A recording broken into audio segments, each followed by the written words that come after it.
La Turquie appelle le président Bachar al-Assad à quitter le pouvoir après 16 mois d'un soulèvement réprimé par le sang. Une importante réunion internationale est prévue demain à Genève pour élaborer un plan de transition pour la Syrie. Et aux États-Unis, c'est le ouf de soulagement pour Barack Obama. La décision a été très attendue. La Cour suprême a approuvé hier la réforme de l'assurance maladie. Une belle victoire pour Barack Obama à 4 mois de l'élection présidentielle, d'autant que la disposition la plus controversée de la réforme a elle aussi été approuvée. Plus d'informations avec Jérémy. Oui Sophie, c'est cette disposition qui oblige tous les Américains à se doter d'une couverture maladie avant 2014 et ça sous peine de sanctions financières. La Cour suprême a donc déclaré ce point conforme à la Constitution hier et la controverse, elle tourne de nouveau autour de la défense des libertés individuelles comme souvent aux États-Unis.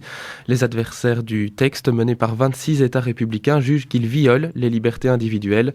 Ils dénoncent aussi un élargissement considérable de l'autorité du gouvernement fédéral sur les prérogatives des États.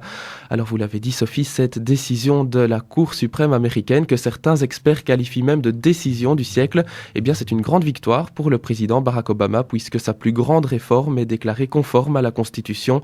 Elle avait déchaîné les passions aux États-Unis. Il faut dire qu'elle procure une couverture santé à 32 millions d'Américains qui en sont aujourd'hui dépourvus.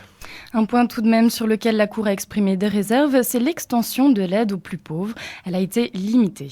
Oui, une disposition du texte prévoyait l'élargissement de la couverture maladie des plus pauvres à 16 millions d'Américains.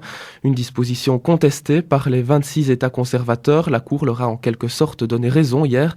Elle a décidé que les États qui refuseraient d'élargir la couverture santé aux plus démunis ne devaient pas perdre pour autant les fonds fournis par l'État fédéral. Quoi qu'il en soit, c'est la fin d'une longue bataille juridique aux États-Unis entamée en 2010 après l'adoption de la loi par le Congrès.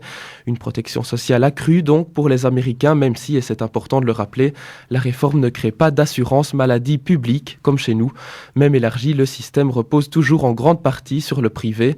Et en matière de qualité des soins, la première puissance mondiale dégringole à la 37e position dans le classement de l'Organisation mondiale de la santé. L'ancien chef militaire des Serbes de Bosnie, Radovan Karadzic, a été acquitté de génocide dans des municipalités en Bosnie. C'était en 1992. Les juges ont estimé que les éléments de preuve présentés par l'accusation n'atteignent pas le niveau suffisant pour conclure que les souffrances physiques